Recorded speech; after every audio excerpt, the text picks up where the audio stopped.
Hey guys, so I was thinking this morning that one of my favorite things on Finance Connect now is I have the opportunity to actually have a sit down with people that I really admire. I'm just like, oh my God, is this my life now? Anyway, on today's episode, we're going to be having conversation and interview with famous I'm just going to learn all about his journey from Andela to Flutterwave to Future Africa and all the many companies that he's a board of director or non-executive director at. So hey guys, this is E. Hi. Thank you very much. It's good to have you here. Thank you very much for having me here. I'm so excited. Yeah. Also, thanks for staying to watch this video. My name is Itimi and I'm very passionate about growing people and growing businesses. And also I like to do on this channel.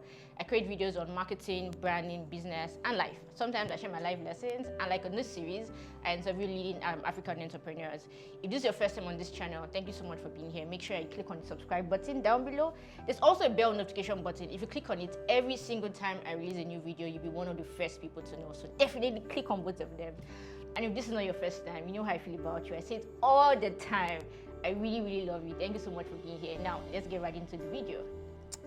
Welcome to my YouTube channel. I am Itimi, a change maker, professional, and creative who is passionate about growing people and growing businesses. Like, comment, subscribe to my channel, and please always share my videos. It promises to always be impactful and insightful.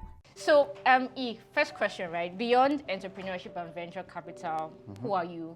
Like, what 3 phrases most accurately describes who you are? That's a great question.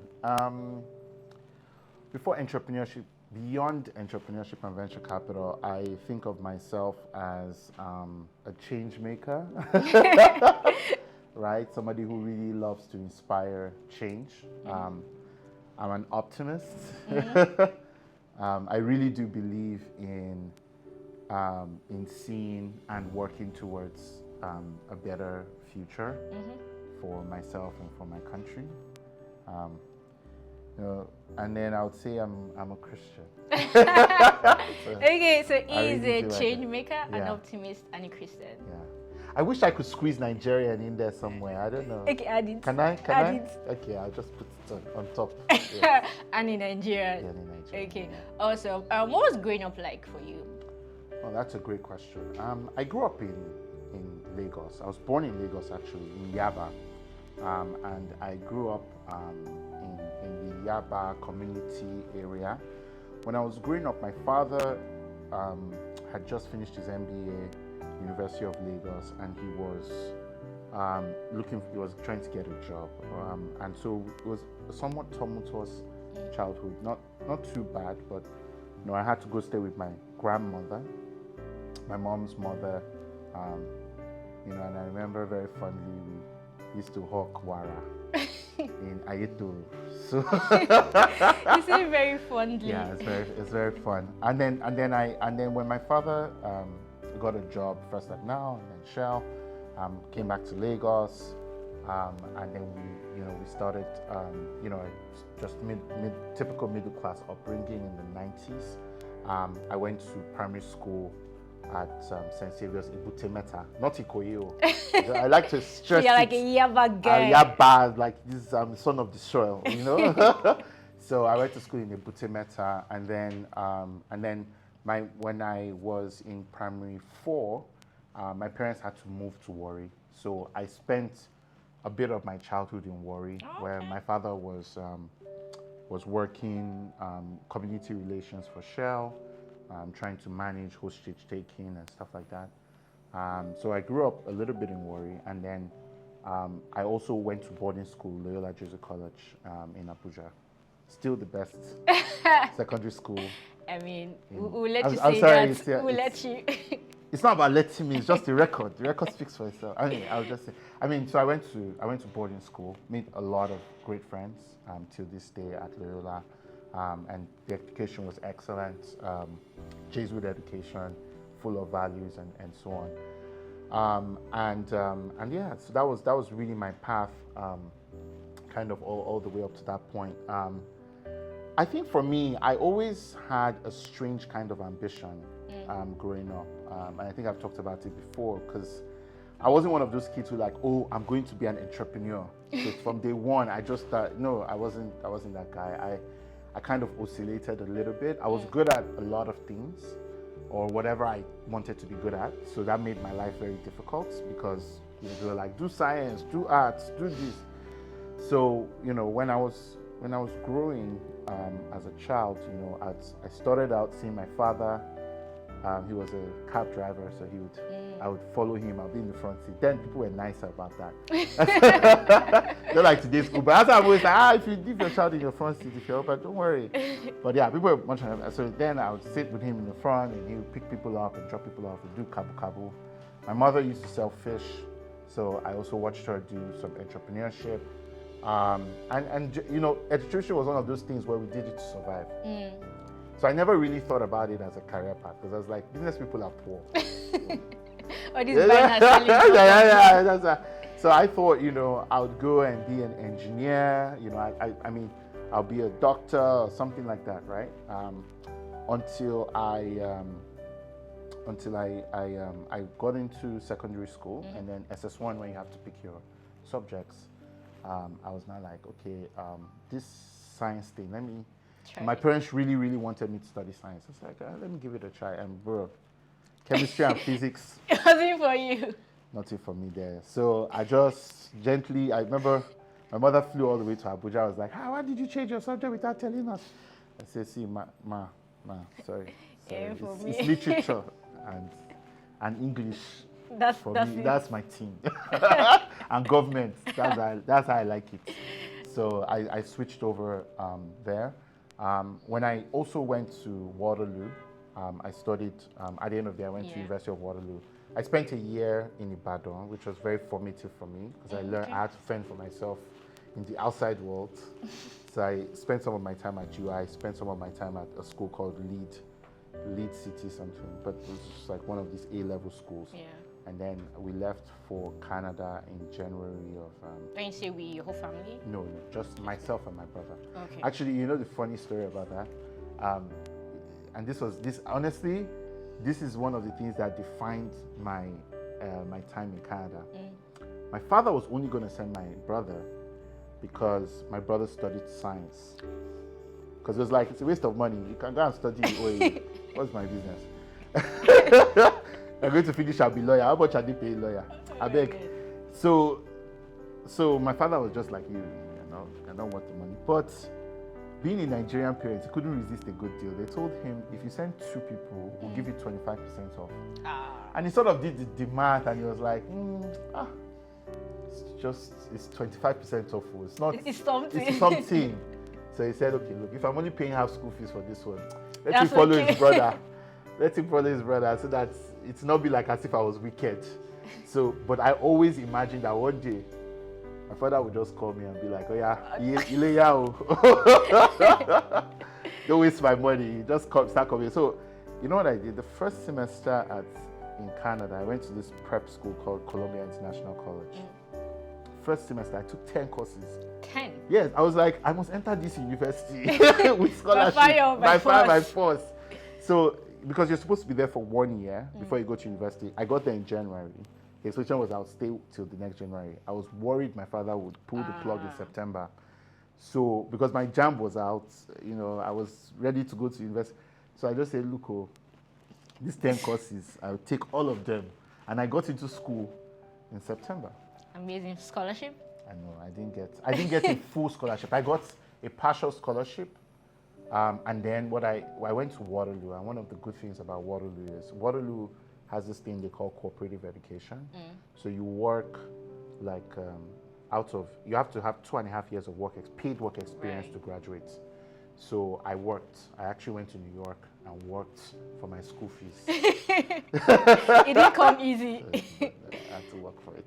Amazing. So, I mean, after doing legal studies, right, how did you now find tech? Because that's an interesting story. So I have a very close friend. His name is Pierre. So the way we met very randomly was like I walked into the first day of school. Everybody's happy. Blah, blah, blah. I couldn't afford to live on campus. It was too expensive. So I lived a little bit off campus. So, I'm just like with all the other people for orientation. And this guy who has long hair walks up to me and is like, hey, my name is Pierre. I'm like, yeah, my name is E. He's like, yeah, my accommodation in campus is not ready. can I stay at yours tonight? I say, eh? Is this how they used to do it? Just beat one stranger, be asking for a place to stay.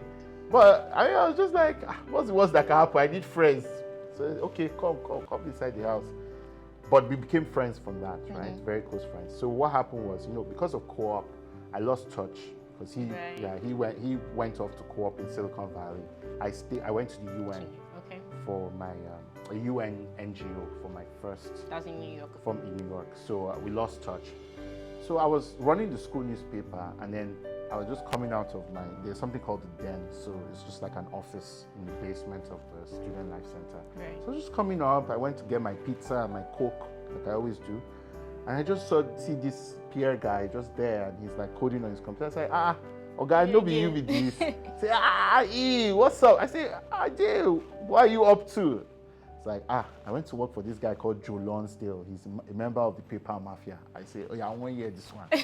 What's the full story? He was telling me, and to be honest, like he romanticized a lot of things that now I'm like, do you think that these were good ideas? Like I used to sleep under the desk. It's like, yeah, under the desk. San Francisco is a beautiful city, blah, blah, blah. Working for Peter Thiel, So, I just got roped into this thing, and he just kept pulling me. Now, what happened on campus at the time was, two things happened that were very defining for that era. This was 2010. The Social Network just came out in November, so me and him went to watch it. At the same time, there was this wave of entrepreneurship from Y Combinator that had just started, right? So quite a number of founders were starting to get real attention. And so the school, because our school has a big, I don't know whether it's juju, but the most famous founders from Waterloo are all dropouts. So I'm sure you know, the most famous Waterloo founder is a guy called Mike Lazaridis, who basically built the BlackBerry. The guy never finished school. So the school, being very smart, now said, if we allow this thing to come, we know we'll get students too. So, okay, what we'll do is we'll create a lab for you people, a residence. So they created a new residence. As usual, I don't have money to enter their residence. So I just stayed my own judge. But Pierre was living in that residence with a lot of very interesting people. Vitalik, founder of Ethereum. A guy called Ted Livingston was founder of Cake. So there's like there's another Eric Mikowski who founded Pebble. So like, to be honest, like this was like the, a lot of these guys today, I'm just like, they're all billionaires. I'm like, we're together. We used to come and we used to chop pizza. Like you don't have money. Like we don't have money, we used to be together. So, anyway, so that was kind of the circle that the school kind of got us together. So I went with Pierre to found a startup called booknedo.com. Oh, okay. So that was how we started our first company. I got the seed capital from, God bless you, so the former Olu of Wari gave me money. Like, I just go and visit your pale and just take money. So I took the money. Instead of me to use the money to spend on better tea, I say in a startup I will carry this money go to. But I was just looking at me, he said, school fees should be made. I use this to do startup. But I collected small money out of it, used it to do my startup. The startup did not work. So, how long did you guys spend on it before you knew that? 3 years. 3 years? 3 years. But it was easy because we were in school. But one thing about the reason why I knew I loved startups was the day I got involved in that startup, I stopped going to classes, spent all my time. So the school now ended up expanding because what happened was, the first one was a residence, so it was easy for the school to just justify that. Like, hey, it's a residence, they are going to pay now. What's your problem? But you know what happened? One of the companies called Cake at the time, which was backed by Fred Wilson, became super big. Wow. And the guy had to sell secondary to get an investor involved. So he made like maybe $2 or $3 million, and he was like, let me take $1 million. I've never seen something like this. It can only happen in Oyinbo land. He took $1 million of his money and gave the school and said they should use it to set up Velocity. Wow. I'm telling you, that's literally how the school started to fund it. Then after that, they started getting grants from the government. And it's amazing.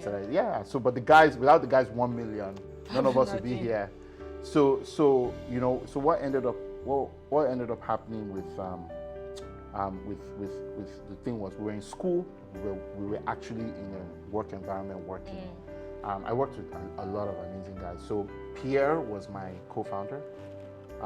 And I worked with a guy called Jairaj Sethi, who's currently the CTO of Substack.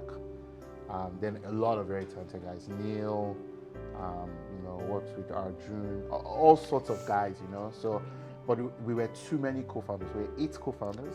Oh, okay. Yeah, inexperienced now. Thought it was cats they're dealing with. 8. So, 8. We had a lot of wala. We're all immature, and to be honest, the products we were building did not really make sense. Because, so we started out trying to build this. We used to use Blackboard in those days. It's like a software for like your class management, and it's like your LMS. We didn't like it. Understandably so, the software was ugly. So we then said, we have to replace this thing. But the idea occurred to us that like that software is like $500,000, and schools do tender to like give the software to people. How would they give a tender to people that are still in school? We didn't think it through like that. So obviously the first iteration failed. Then as sharp guys, we now thought, this one did not work, so let's try something else. We started downloading past question papers, because then we used to have Chinese Students Association.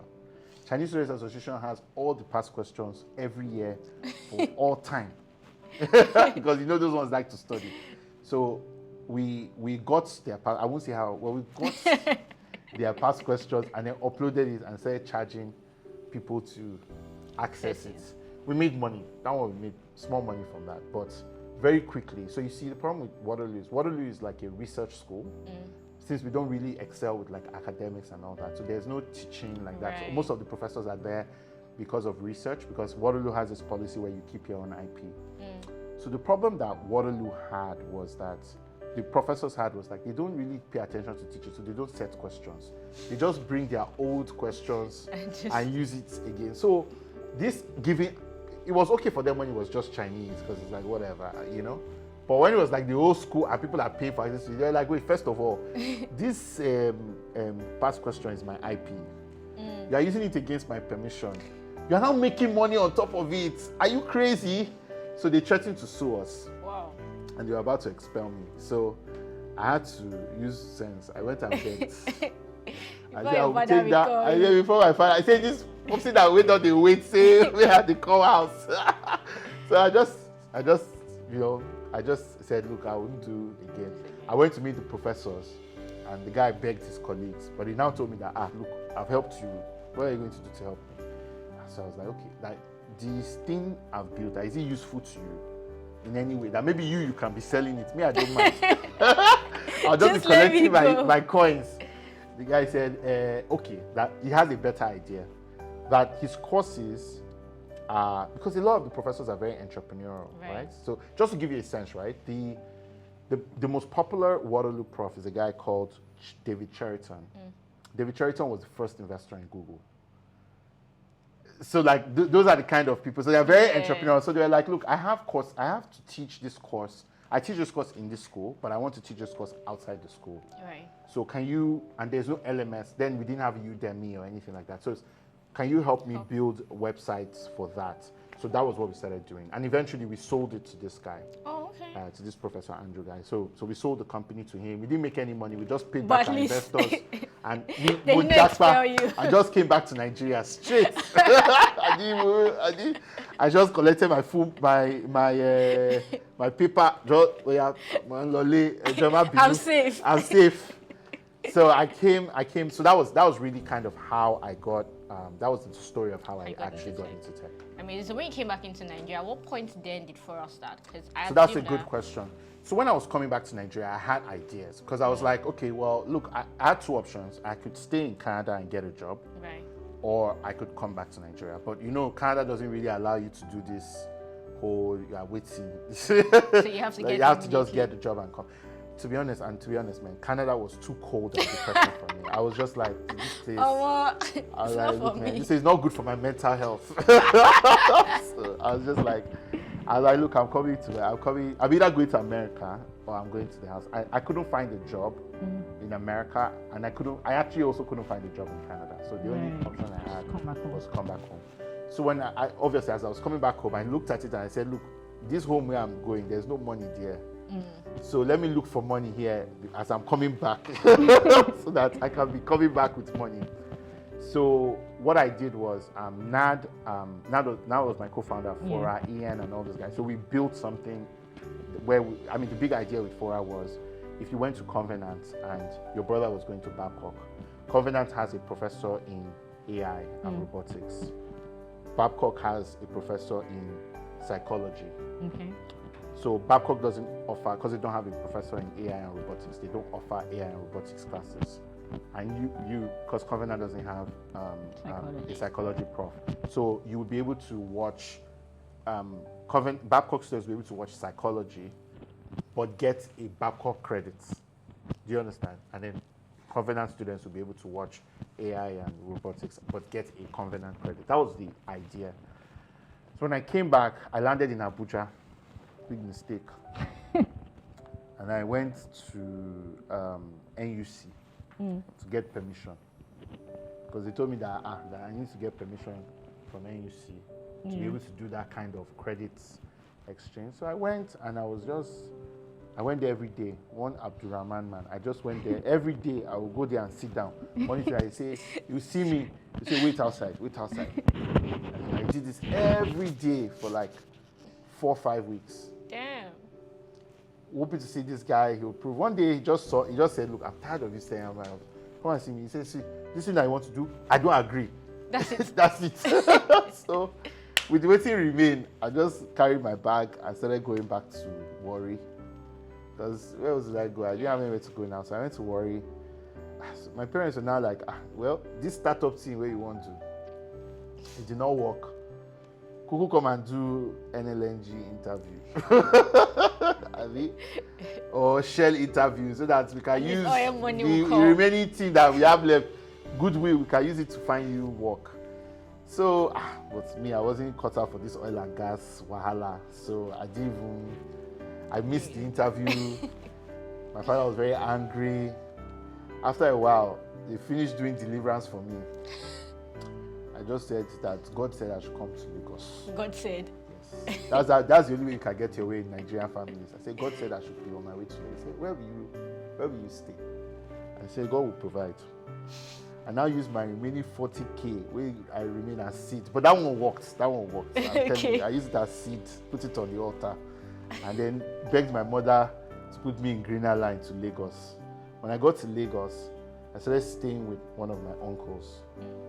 So I stayed there until I found, so what happened was, we were raising money for Fora. We tweaked the idea for Fora. So from that whole thing that NUC cancelled, we now started, okay, what else can we do? Who already has a finished online education program? Well, we'll target a different demographic. So we now started targeting, MBAs, like people who wanted to do MBAs online. And what we used to do was, used to sell University of Liverpool, Walden University MBAs. So we'll help you do your application, we'll help you do all the paperwork and everything. We'll even help you get a loan. At one time, we used to help you get a loan from the bank or something to be able to afford it. And then you pay off your salary every month. Okay. That wasn't too bad. You need to make 20% here and there, But it was hustle work, so it didn't really make sense. But we did it, and that was what Fora was. And then we used to sell courses. So we had a list of online courses from other universities that wanted to sell them. So we'd sell those courses to corporates and a bunch of other people. So we're just hustling, just trying to make ends meet. So, but we weren't balanced. Then what happened was, we now said, okay, let's go and try and raise money again. Right. So I reached out to like a Canadian VC that I knew from before. The guy was like, sounds like an interesting idea. We'll give you, I think, 50K or whatever. So we took the money, and he was then like, okay, but as part of that 50K, you have to come to New York for like a program or whatever. So I brought my whole, I didn't see my team in over 2 years. Oh, wow. Nadaya so they were in Canada and I was here. So that was how we went to, I went to New York. I got to see them. I was very happy. We won the competition, like in terms of like the pitch. Everybody was like, "It's a great idea. You know, people can go to school while working. You know, and you don't have to take the course. You're just getting marketing and commission. Okay, let's do it. Let's make it work." So, but when I was coming to Nigeria, one of the people that an older gentleman called Lee Rubinstein connected me to was Jeremy Johnson. Right. So then, what I used to do was, when I was in school, I'd take, it was $100 Greyhound bus, 12 hours to go from Toronto to New York. And I used to do that thing like as if it was like water. Like Lagos to Ibadan. Sometimes I'll do it empty pocket, no money. I'll just enter bus. You're just going to New York. I'm going to New York. So, because all the closest startup hub to me was in New York. So Right. I had to, San Francisco was another 6 hours and $400. So Too I far. had to think that one, because that one is like going home. You are thinking, should I be going home or should I be going to San Francisco? So when I was introduced to him, I saw his profile. I was like, this guy is basically like me in the future, right? So I just started badgering the guy. Then he agreed. He was like, yeah, come to my office, 9 a.m. Are you around? Me, I did Toronto. I said, yes. I'm even inside. I'm in back.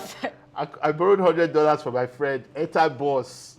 Overnight, that morning, it leaves at 12 midnight. By 8 a.m., like by 10 a.m., it's there. I booked the meeting, right then. So I just went to his office straight, brought coffee for him. We had a good discussion. So we started making friends. So I've been trying to get back in touch with him because I figured that, because, his business at the time, he actually, before we worked together, he ran a business called To You.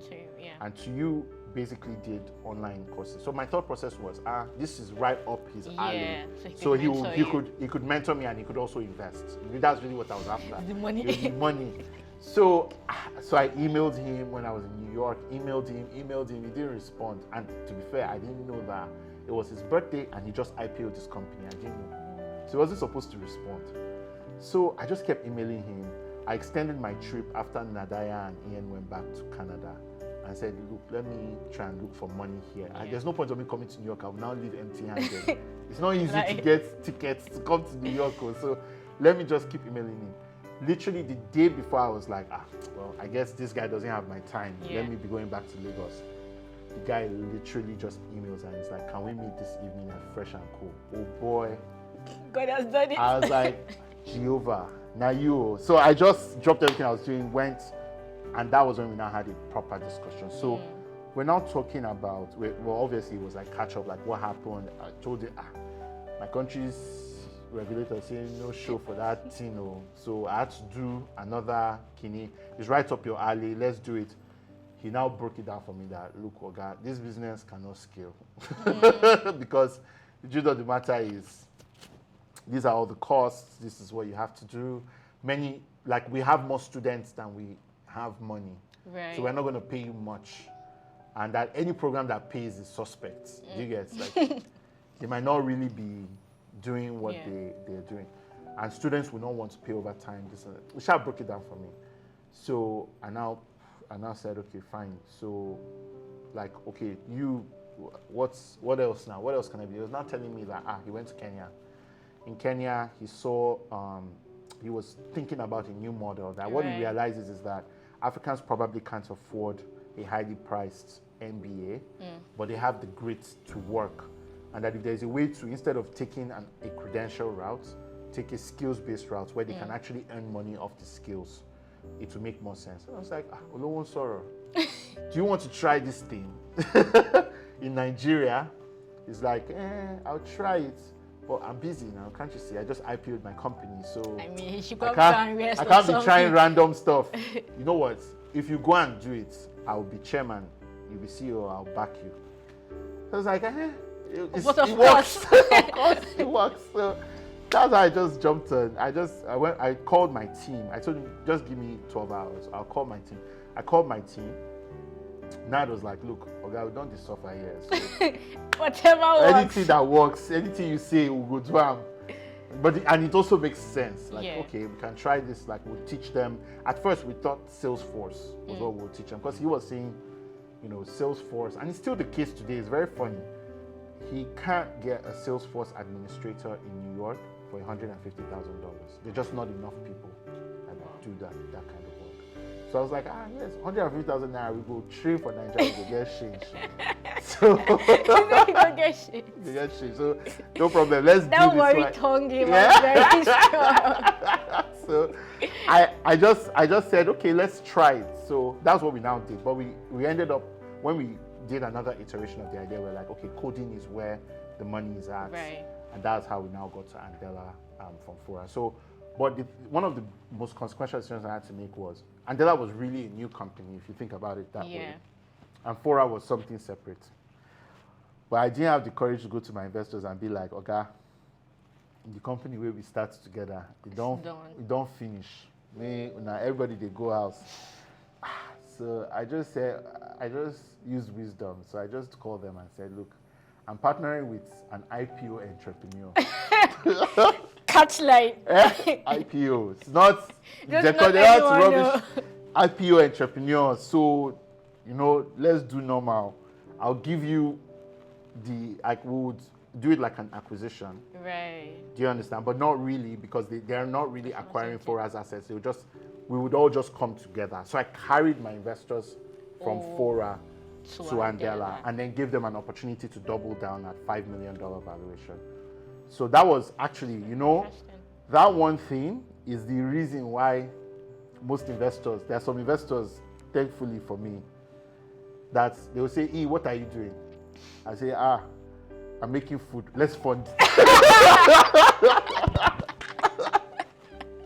So, because they're like, So the trick is to just have you on the team one kind. Just like, let's fund it. We're making food. It's food. It's food. Let's just fund it.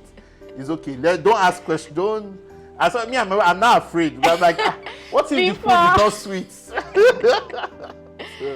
That's basically how I built that kind of trust in my investors. It was big. I mean, a lot of entrepreneurs would have just said, the business where you fund no work, and that's part of the game. But I just felt like it wasn't fair, because these guys believed in me. Now we're on the verge of a break, so I just carried them wholesale into the new venture, and that's how Andela. And Andela, you know, I did that one with energy, because in fact, at the beginning, I even used some of my own money. Because, I mean, at first, I didn't fully believe the model. I just did it because Jeremy was saying it was a good idea.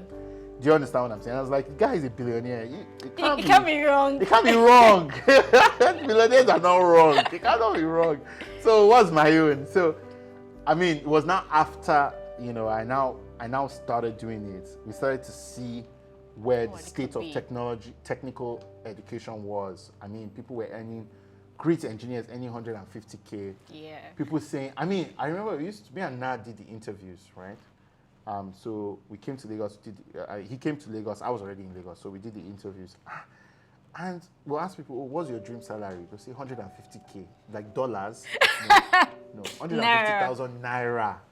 And just seeing what has happened since that time. It's and crazy. Now it's just like, now wow. People are earning 10K USD. You understand what I'm saying? That is like, I just starting. Yeah, so I was just crazy. I mean, at that time, I remember interviewing this guy who was an actual engineer. He built, like, you know, all these scratch cards we use for EKDC, and the guy built it. And the guy was like, I was like, what's your dream salary? The guy was like, well, right now I'm earning about 100. If I can get to 250, I'm good. I'm like, nah, wow. So Nad, by the way, Nad used to work for like an engineering consulting company. Yeah. So for him, it was just strange. He was like do you like, know what you equity? have? Like, are you getting equity in this business that you are working for 100? I don't understand how the team is doing you.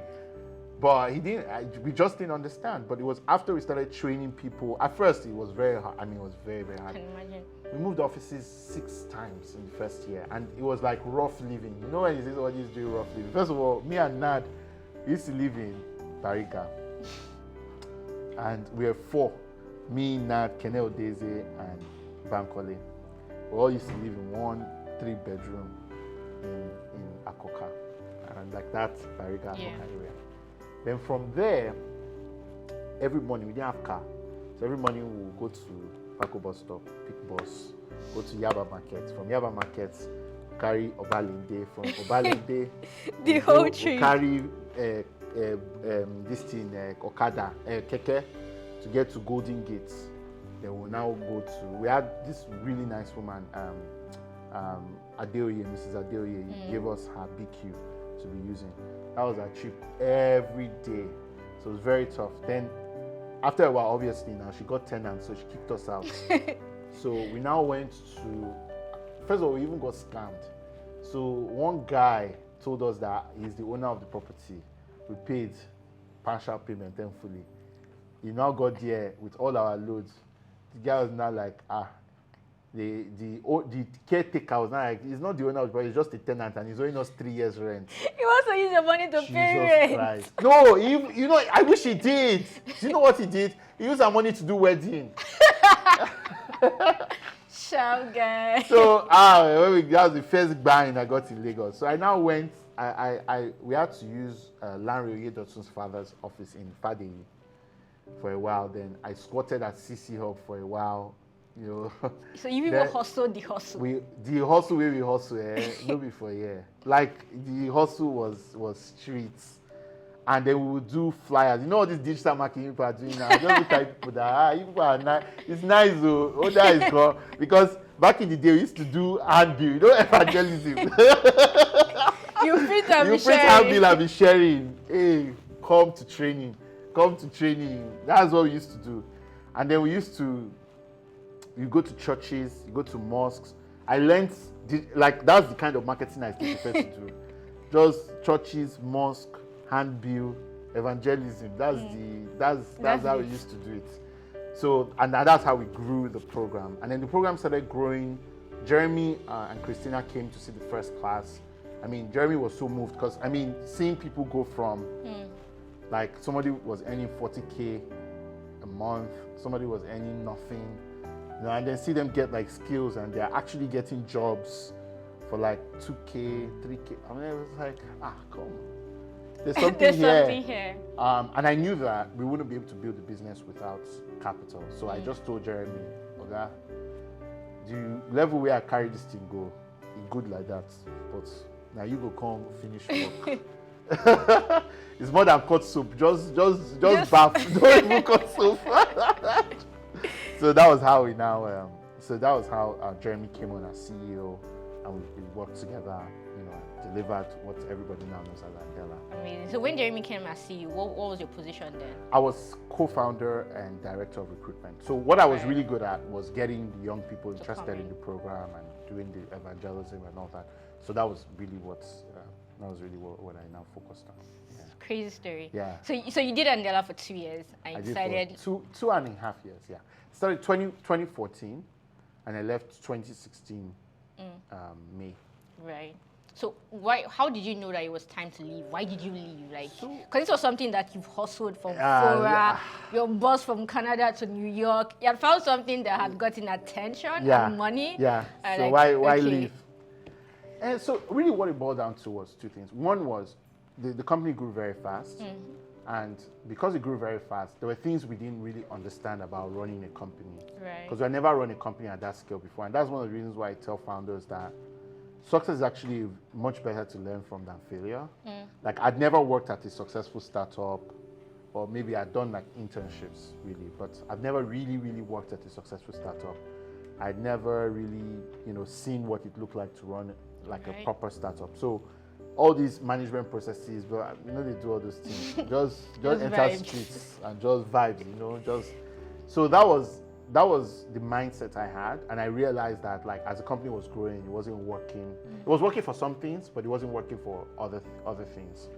And so I felt like I should go to business school. That was actually what I was trying to do. So when I applied to business school, I actually got into 2. But I mean, money wasn't really going to be the problem. I could have sold some Andela stock to get money. So that was not really my issue. But I think what happened was around the same time I met Yenga. Yeah, I met GB. So Yenga and Liki, I met them, and the problem they were solving was very, very important, which was payments. And I'd seen the practical effect even within the firm, where we couldn't take on Nigerian clients because there was no way for them to pay us. Right. So that was why I then decided that, look, instead of, it was a last minute decision. I literally applied for YC, and then I just like applied for YC, and I was like, if they take these guys, I'll just go and do Flutterwave. Oh, okay. So that was it for you. That was it for me. And I went to some other thing for them. Like I did some other like accelerator thing to learn about payments, but that was mostly for me. But I was just like, look, if these guys get accepted, I'll just go to. I had a choice, YC or business school. So I had to use my head. So you had to use your head. Money. Very importantly. So that's why I went to. So I ended up going to sticking with the team, and then I became a founding CEO because I had a bit more. I mean, that's the funny thing about learning, right? Yeah. Like I had a bit more experience than they did about startups, so I was able to like help them build to a certain level, and then hand off. I mean, so my question is, what were the things that you learned during the time at Andela or Fora, just all through, that you then took into Flutterwave as a founding CEO? Yeah. So I think the biggest lesson I learned at Andela is that mission is very powerful. Everybody underestimates the importance of like having a company mission that defines your why. Why are people there? Why is it important for them to do their work? But it's like it just focuses you in a way that nothing else can. And Andela was world class at like defining mission for people. Like you worked there, you knew why what you were doing was important, and you took it with all the seriousness you could, right? I think that was one of the things that we took into Flutterwave that made it extremely successful, was that we were such a mission-driven organization that it was very easy for us to figure out what the priorities were. So that was the biggest lesson. There were other lessons. So one is, naturally to do these things, you need funding, understanding how to, again, leveraging the mission, put your business in the context of the way Americans, particularly because that's where you're pitching, think about business was extremely important. Learning how to use cosigns, like endorsements and all that appropriately. Also understanding how to get the right kind of talent that can push a startup past early stage to growth stage and move quickly. So I learned a lot of that at Andela. Amazing. What would you say was so people say that no matter how many times you build a business or startup, everyone is different and they will all come with their own challenges. They're all different. So what was like the challenges that you met at Flutterwave? You're like, oh my God, Andela didn't prepare me for this. No, there were plenty. I mean, the biggest one was, at Andela, you only have to worry about yourself, the engineers. You didn't really need to deal with the customers, but once in a while, I was curious, so I would get involved. But you didn't have to deal with regulator, government, bank CEOs, and all that. You didn't have to deal with that. So, but in Flutterwave, that was my full-time job. Like going to Abuja, educating people about what was going on, all that stuff. That was my full-time job. So doing that work was the most difficult part of building it. Like the software part was okay, you build what you can build. Getting customers was fairly fine, but keeping in mind our strategy, we needed banks to be on side with us. So educating bank CEOs, like for the first time, my job was educating people who should know about something but didn't. But they didn't.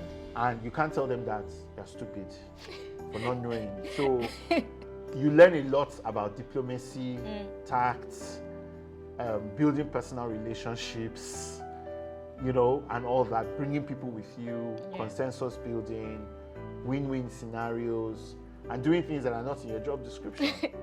So that was like, I don't think Andela prepared me for what it meant to do business. Because I feel like Andela was not really about doing business in Nigeria. It you were doing business in New York, and Right, you but were you're working training with people Nigerians, here. so that's very different. In Flutterwave, we had to do business with Nigerians. And I trust know me, they that's do. a skill set that it should be a degree in school. They shouldn't. So Flutterwave became your business school. No, that was my real business school. I learned how to do business in Nigeria. And I made a lot of very good friends. I mean, a lot of the friends I made at Flutterwave are still from the regulator to bank CEOs to, they're still my people till today. Amazing. So you left Andela because you felt, you know what, I need to go learn something. I need Yeah. to go into business Yeah. school. Why did you leave Flutterwave? Well, Flutterwave was a mix of things. So I think the first thing was, I was to be very blunt. GB it's GB's company. Do you understand what I'm saying? I felt like I came in to help Push that. to get them off the ground because I knew stuff they didn't know, right? And they would need time to be able to get to know. So for me, I never thought about it as like is his company. I mean, I was a Right. big shareholder and all that, but for me, it was always like, look, Oga, when you're ready, you come and collect your team. Do you understand what I'm saying? So that was number one. Number two was I just started a family, Right. and knowing how much work went. I mean, I was on flight every single week, Can't imagine. right? it. So, and I'm not talking short flight, not Ghana, San Francisco. In fact, there was a time when I would leave town on Sunday nights.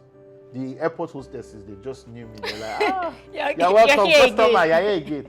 So I leave town on Sunday, get to San Francisco like Tuesday morning, drive straight to Y Combinator, do this thing, come back for Thursday so I could make Friday meeting.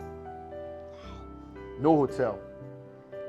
The plane was my Back my to hotel, back to back. I used to do that. That's how I used to do YC this thing. So I mean, it was just a lot of stress.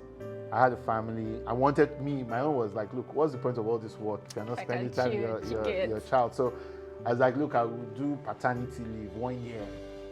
And the company was growing very fast. So I had a decision to make, which was, look, you guys are growing fast. You're ready. You know, Why not? come and take your team. Let me go and sit down with my family. So that was really why it was time for me to leave Flutterwave. Amazing. So Flutterwave is a unicorn now, and Andela is expanding to Africa every day. There's just a news that Andela has done this, Andela has done this. But aside these two biggest wins that we see from the outside, now what would you say it makes you the most proud about these two companies that you've helped build? I think it's what the people that the teams have gone on to build or make possible, right? So there's always three questions I ask myself whenever I'm building something, right? First question is like, does this thing matter to me? Because there's just many things that don't matter, that don't matter to me. Some people, I mean, when I started my career, it was really about building for money and all that. But like, you know, once I did Andela and saw how powerful mission could be, it wasn't a factor. Do you understand what I'm saying? And actually, to be honest, even though I joke about it, the real reason why I went to Flutterwave was because I remember going to this payments event where everybody was complaining about how payments were stifling the ecosystem. And I was like, man, if everybody has this type of problem, then it's the most important problem to solve, right?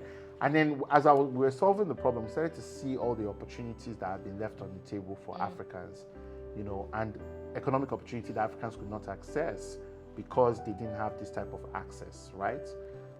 And so we were determined to help solve that problem, connect Africans to the global economy. So for me, you know, once I came to understand mission, but what happened was that the things that we made possible because of our strong mission focus, like it's just crazy, right? Like whether it's the explosion of remote work or is all these fintech, you know, things. So for me, it's like the companies themselves are just vehicles, right? Like I would be completely happy making nothing from them, but the things that they've gone on to make possible, right? You know, the ripple effects that came from the companies are actually what I'm proud of. And that's amazing. That's the dream, right? Yeah. To not just build something that makes you money and solves a problem, but opens up opportunities for other people to be able to build. That's amazing. So when you left after your 1 year paternity leave, you started Future Africa. Yeah.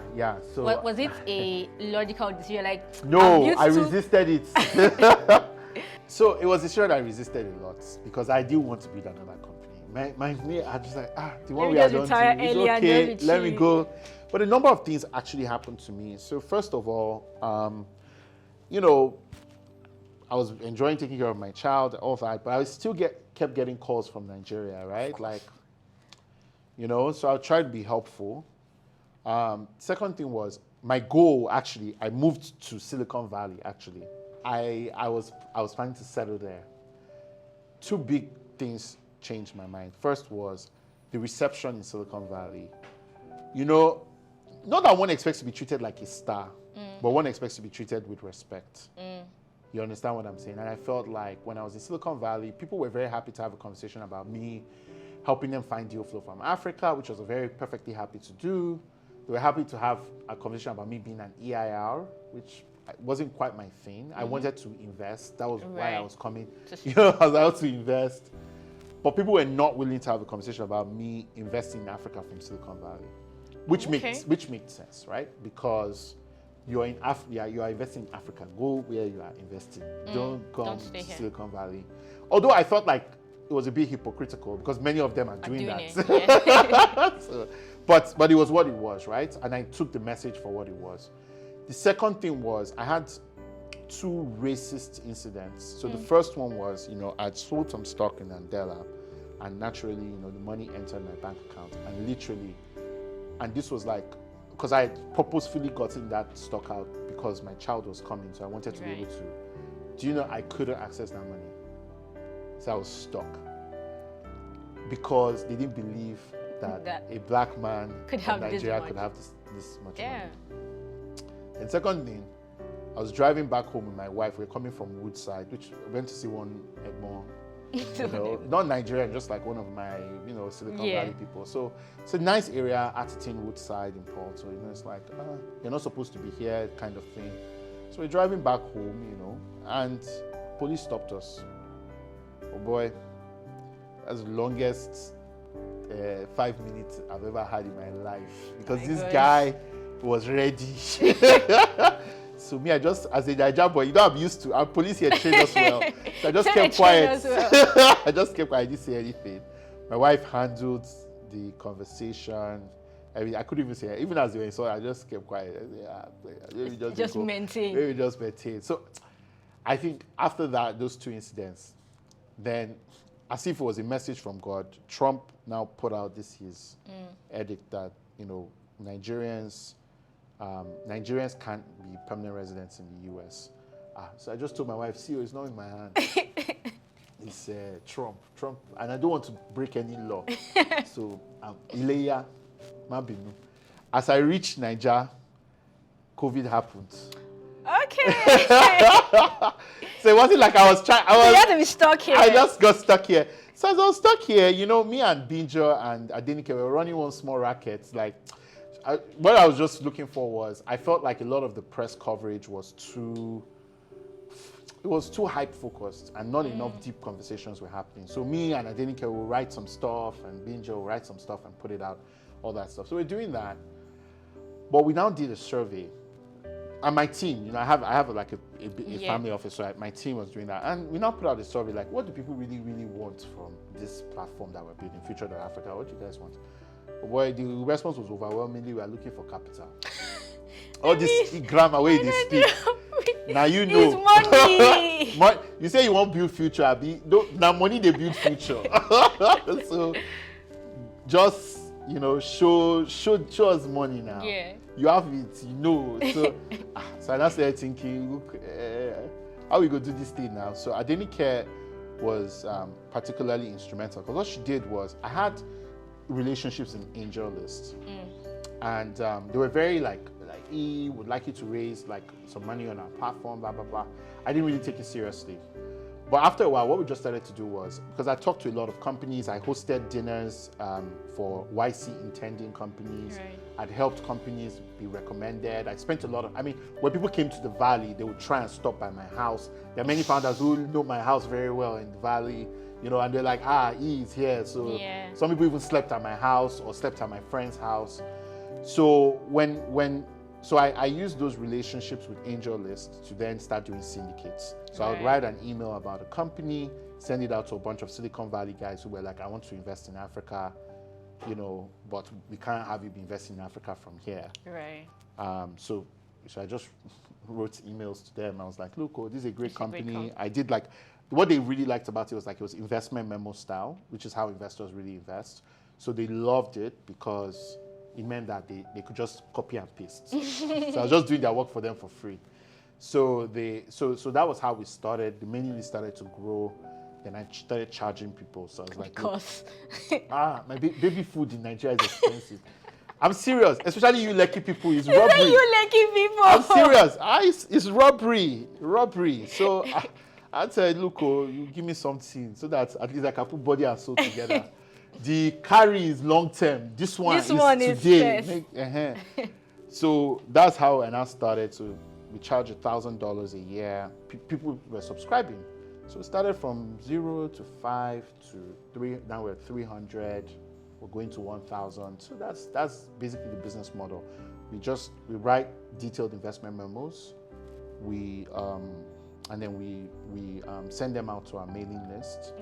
And then we basically invite investors to invest via AngelList. Although now the operation has become very sophisticated, but that's how we started. So that was how I fell into future. It was not. I was fighting. My father calls it my Jonah moment. See, I was fighting coming back to this. I wanted to just retire. Let it be carry show. I've worked enough. I checked your LinkedIn the other day, and you are like board of so many companies, non-executive director of so many. Like, how? No. So I think where I'm at now, because I'm in Nigeria, and because I've now gotten my head right in terms of, you know, quite frankly, where God wants me to be is like, there's a huge transformational shift happening in the country, right? And everyone's trying to figure it out. And very few of us have lived in the future that people are trying to get to.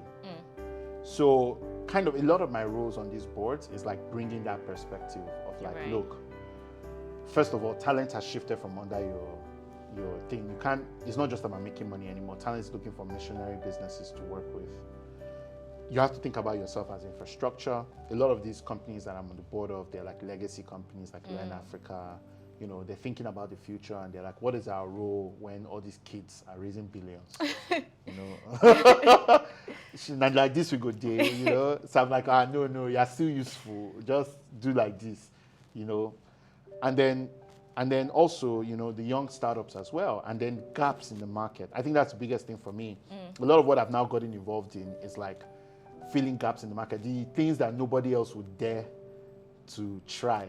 Yeah. Because everybody, if I fail tomorrow now, it no go really do me like that. You understand what I'm saying? So it's small school then Freud on Twitter, that's it. But my money is still there. You're settled for life. So I can take some risks that younger founders can't. And I can take them with younger founders and teach them if you want to.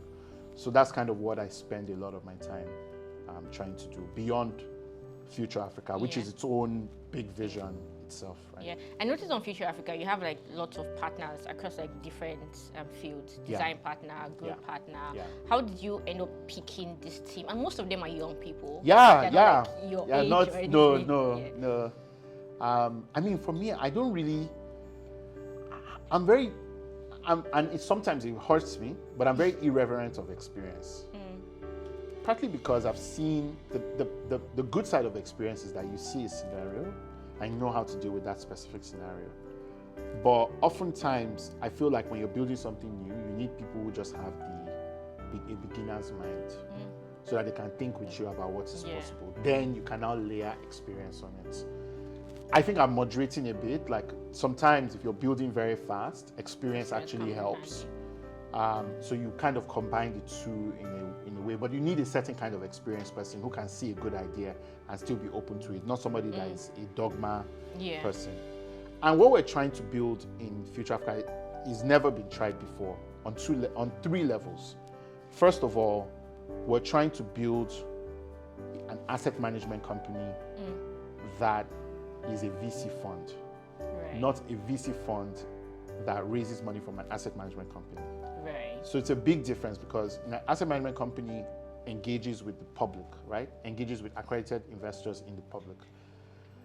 So what typically, the way your VCs get their money is they go to an asset manager or a pension fund or a charity who get their money from the public, then they now collect money from them. I'm like, those people don't exist in Nigeria, so I'm building from the ground up. Do you understand what I'm saying? Yeah. So that's number one. Number two, we're trying to build a firm that is very strong on supporting founders. Right. Particularly between $0 to $100 million. Okay. So that means you're spending a lot more time than your typical VC. We don't just write a check and disappear. We're actually trying to we do hiring for you. We help you with your marketing plan. We help you with, so that's another big thing. The third thing is you're trying to do this from Africa. You're not doing and that's unique challenges. You're completely, in fact, you're building infrastructure that other VCs in other markets have had for 80, 90 years from scratch. So when you combine those three things together, you can't go and, nobody has a template for how this thing needs to work. As you grow, there'll be some areas where you can now bring in the expertise and say, we know this is how this thing works. So yeah, come, you know how to do it. Come and do it. But early on, you really just want people who hear something and they're not like, Oga, they know they do them like this for a year. You understand what I'm saying? You just want people that are just like, they don't even know better. Yes. But that's how it happens. So they're just like, let's try now. Yeah. So that's really why it's a very young team. Amazing. Your experience is amazing. I'm in awe normally as just a fan, but now I'm like, oh my God, there's so much backstory. It makes one appreciate the journey a lot more. Yeah. So Nano, what would you say is the biggest lesson you've learned in the last 30 years-ish? 30 years. 30 years. No, that's a good one. I think my biggest lesson is the biggest challenges are actually opportunities. The moment you put on those glasses where you see a problem and you're like, money day, the world just looks very different. And oftentimes, I can understand that people look at that and they're like, this guy, you're not normal. You understand? But I feel like it's the better way to get through the world, right? Especially if you live in a country like Nigeria where everywhere you turn, there are challenges. You look at it, you're like, okay, I get it. There's no water, in my house, but come, why is there no water? I want to know what's going on. Yeah. Then, what would it look like for us to do X, right? Or what would it look like for us to do Y? And then all of a sudden, before you know it, you've created an opportunity, I always wondering, because recently I have a house, I have a small thing here. And why don't you people in Lekki have water? It's something people have to answer me. I don't, because in Yaba we always have water. Looking for the answer. Because in Yaba we always have water, and I'm like, all of you are moving to Lekki, and Lekki no get water. I think, is there something? Anyway, I hope somebody can solve that challenge because water on demand. That's it, right? Amazing. So I'm just gonna ask final questions. Yeah. Right now in tech ecosystem, everybody wants to jackpot. What are your thoughts? It's a phase now. Me too, I don't jackpot. So everybody go jackpot, everybody go jogodo. It's okay, it's good. The thing is, I think the thing with the jackpot thing there, my mindset is this, right?